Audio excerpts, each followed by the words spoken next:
Saya itu kalau sedang tahajud, matehai para wali-wali songo atau apa, itu yang terpikir di saya itu hanya satu. Agama Islam itu lahir lewat Quran dan hadis.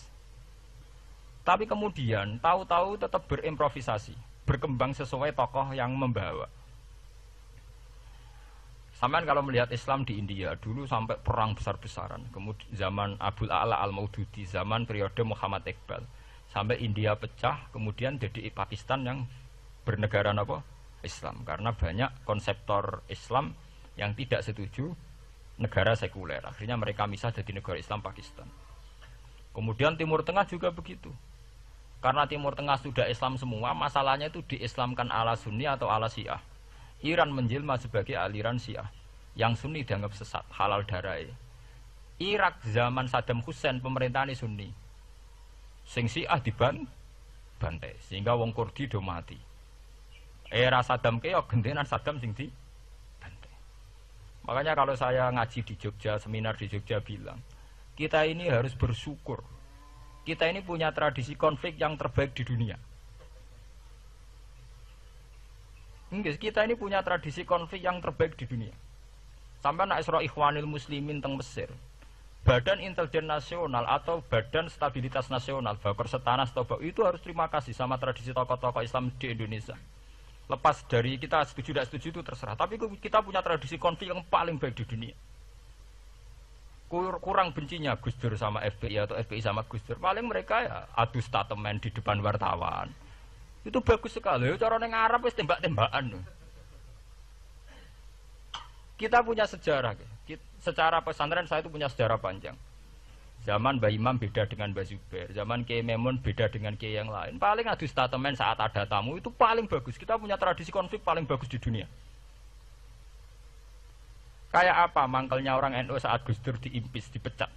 Tapi habis itu ya sering seminar ketemu Amin Rais.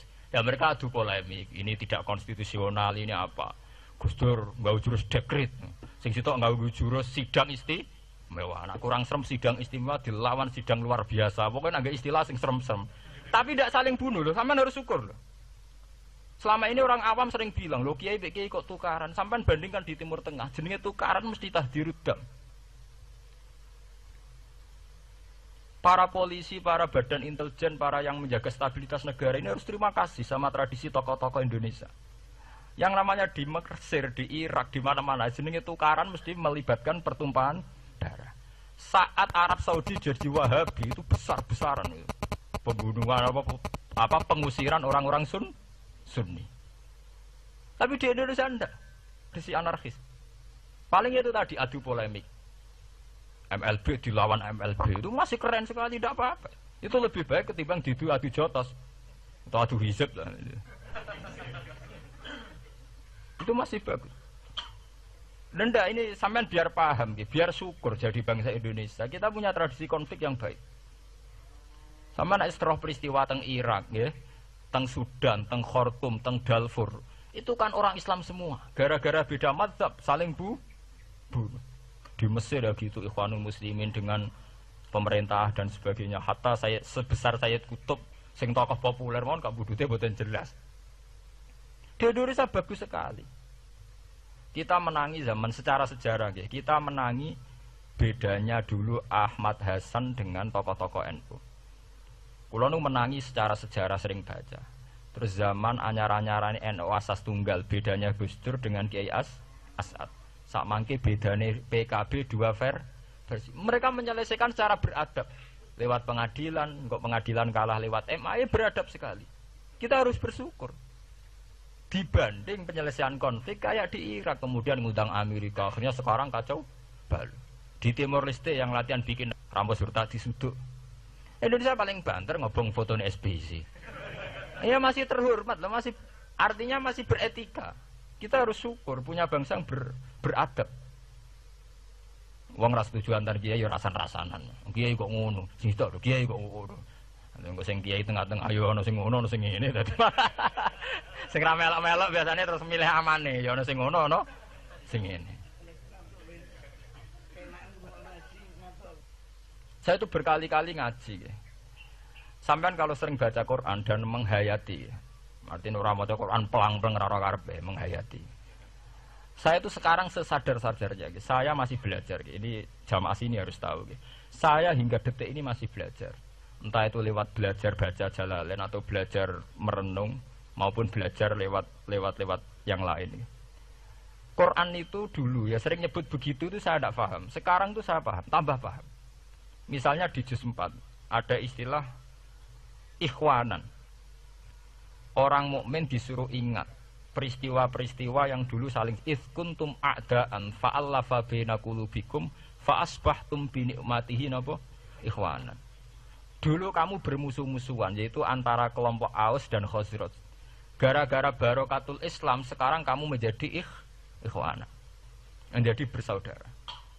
Sampean kalau melihat TV merunut konflik di Irak, sering ada bom bunuh diri, itu kan ada asal usulnya. Memang sekarang orang menimpakan kesalahan itu pada pasukan multinasional yang dipimpin Amerika dan Inggris. Tapi sebetulnya ada usul-usulnya.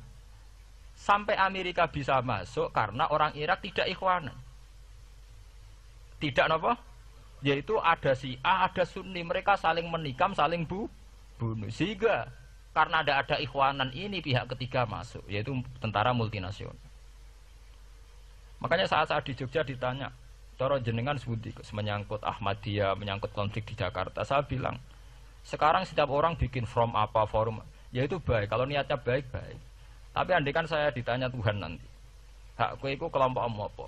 Pokoknya angger NU atau Muhammadiyah jak mayoritas, aku milih salah sitok itu. Bukan karena saya oportunis milih yang besar, itu lebih baik, lebih maslahat. Karena kalau setiap orang merasa benar bikin kelompok sendiri akan menjadi kelompok banyak. Dan saat menjadi kelompok banyak, tentu konflik lebih tidak terpola. Tidak apa? Terpola. Umpama Hasim tukaran mbek Din Samsudin itu terpola.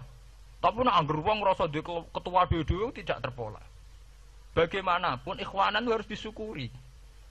Nggih, dalam kondisi berteman. Sebab itu Nabi sering ngendikan ilzamu jamaahirul muslimin wa man sadza sadzafin. Mbok kamu itu ikut kelompok mayoritas saja. Jamaahirul muslimin cara bahasa netralnya mbok ya kamu itu ikut kelompok mayoritas saja. Karena kalau orang merasa benar kemudian bikin kelompok sendiri itu tidak ada selesainya. Lah akulah cara nuruti GR sebagai kelompok dhewe. Wong aku ya di umat, di pengaruh sing YouTube wis akeh, mbok YouTube. Tapi kalau semua orang merasa begitu kan repot. Mursid di kelompok dhewe, tukang toreko di kelompok dhewe, tukang ngaji di kelompok dhewe. Model kitab pirang-pirang sesuk ana jamaah Jalalain, jamaah Muin, jamaah Fathul Wahab. Nek sing iso ngaji, jamaah tahlil, jamaah istighosah. Ora ana bar itu. Saya tuh kalau ditanya di Jogja, meskipun saya kritis, artinya kritis itu mungkin terhadap satu fenomena kita tidak setuju atau Muhammadiyah dalam banyak hal atau satu dua hal. Itu tidak menjadi alasan kita untuk tidak mengikuti mainstream. Karena kalau mainstream ini dilanggar, itu kita tidak akan ikhwanan. Dan akibat negatif dari tidak ikhwanan adalah kayak kasus Irak. Iran itu kenapa tidak mudah diserang Amerika padahal punya nuklir? Karena mereka seragam Syiah semua. Itu lebih gampang, lebih susah. Lawan itu apa? Susah. Arab Saudi juga mudah diadu karena karuan seragam Wahabi semua. Kita tidak bicara itu ya akidah. Mungkin kamu bisa debat Wahabi itu benar apa enggak. Tapi karena relatif aman, nggak diacak. Indonesia juga gitu. Kenapa tidak banyak konflik? Karena orang itu Islamnya kalau udah NU ya Muhammadiyah. Mbak cocok ra cocok, mbak milih. Itu lebih mudah. Ketimbang ada faksi-faksi baru, kemudian stabilitas menjadi tambah kacau. Mulane kula niku saya loh ya, saya pribadi menghimbau ya. Melihat ayat itu dihitung Tuhan sampai Allah ngendikan apa if kuntum a'daan fa'allafa baina qulubikum fa asbahtum bi nikmatihi napa. Kekuatan sebuah negara itu bukan karena senjatanya canggih, tapi karena rakyatnya tidak bentrok. Ya bayangkan kayak Indonesia. Andai kan Jawa itu mayoritas Islam. Kemudian mereka ingin mendirikan negara Islam.